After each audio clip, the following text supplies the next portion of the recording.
and for today's video, I will be doing a what I got for Christmas haul.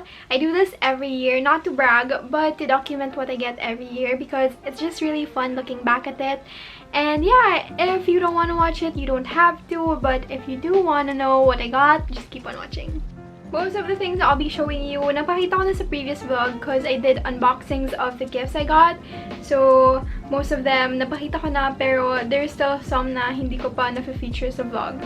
But first, I'm gonna show you what my boyfriend got me.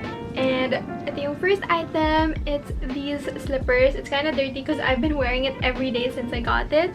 And it's just these pink comfy slippers. Ayan, it's kind of dirty, but super love these. I think this is one of my favorites that I got. And sorry about my nails.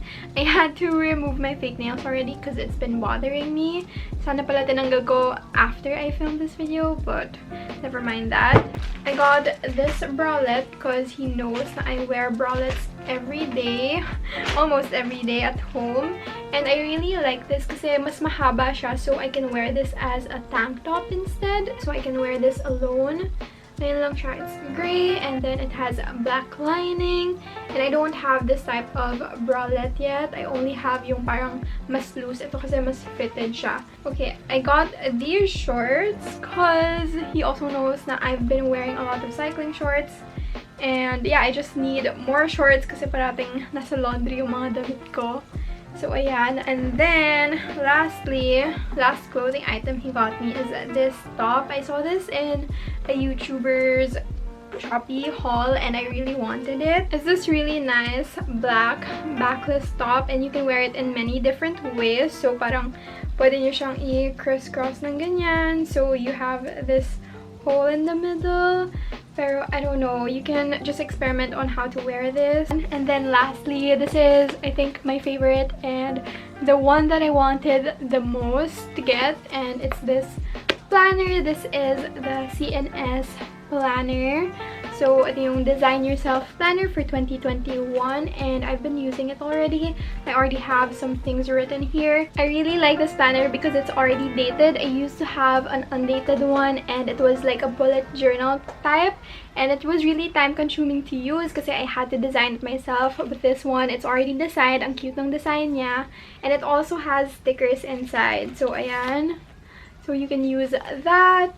And I just really love this because it has a lot of extra features. Like it has an income tracker, it has a page for your list, for your monthly tracker. I don't know, basta ang dami niyang extra features. It's so cute. I really love this. It's kind of pricey, but if you know you're gonna use it for the whole year, this is the planner for you.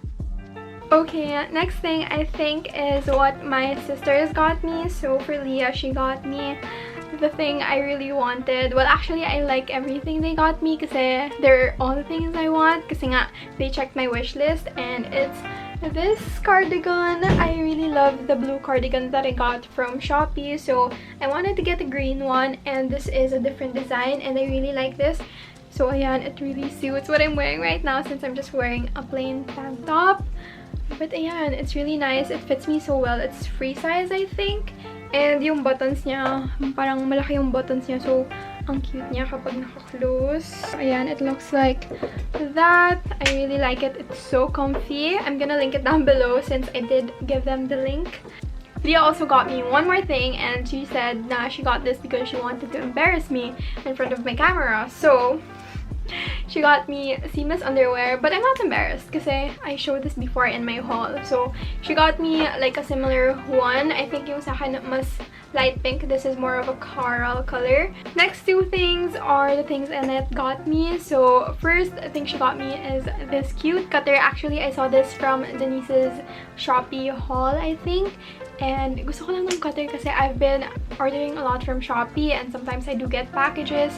So it's really nice for me to have a cutter. So that's what she got me. It's really cute. It's really small. And then next thing she got me is this one. I already wore it, so it's kind of dirty. I wore it Christmas Day. And it's so cute. I love it. I saw this on Shopee. Tapos nag-sold out siya. Pero I think they restocked. I don't know if they have all the sizes. Pero I think it's less than 300 pesos. Like 285 ata. Pero ang ganda ng quality. Like it's so It's just so Instagram worthy. It's white, so baka madali siyang madumihan, pero ang cute talaga niya. They have different colors. Meron yung white, gray, tapos meron atang black, but I got the green one because, I don't know, I feel like it's just really different. I just have a few more things to show, but one of my titas got me a gift. Most of the things I got were money na, pero this one, my tita got me a gift. She put it in this box. It's so cute, so you can use it for storage. But inside, I have a bag from Roxy, and this is really nice to use for going out, if I just have some errands to run, if I just need my wallet and my phone. Ayan. Again, this is from Roxy. Did I say that already? And it's just this beige color. And then she also got me a pair of pants, and I don't have this color of pants. I used to have one, pero parang I grew into it.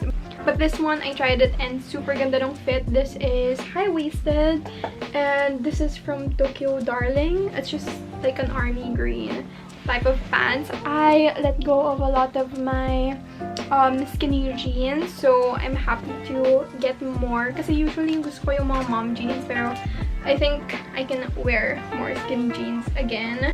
Okay, so I guess that is it for this video. Please give this video a thumbs up if you like it. Comment below any other video suggestions and subscribe to my channel. And I think next year na yung next video natin. So I will see you next year. Bye!